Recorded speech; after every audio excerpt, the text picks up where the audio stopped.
Truthonians. Okay, so quick question. I was sitting here writing something. And I was just playing around, honestly. I wasn't even really like doing anything in particular. Well, I was sitting here. So I have this little thing with Who's Who. So back in the day, there used to be this true printed publication called Who's Who. And it would have listings of all of the elite people in the society where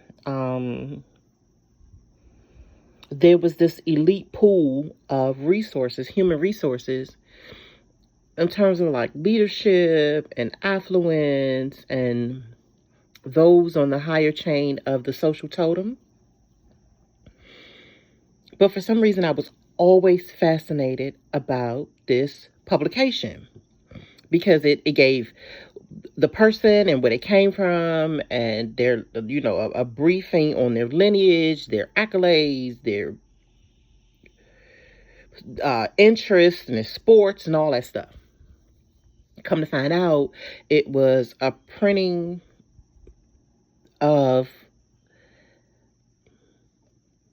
a pool of people who would never have to submit a resume. Yeah, what about that life? Do you know anything about that life? Where you can find work, like work calls you. You would never have to submit a resume or an application for any employment. So I just got to thinking about, because I'm sitting here tapping into Lucy Parson, and she was born into slavery. But however, when she has such a miraculous life.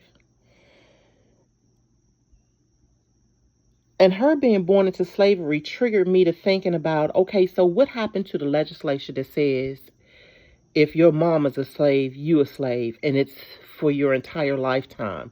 Where is the counteractive legislation for that? Because if that's never been dealt with, you can't get upset when people talk about modern slavery, that we are the modern slaves.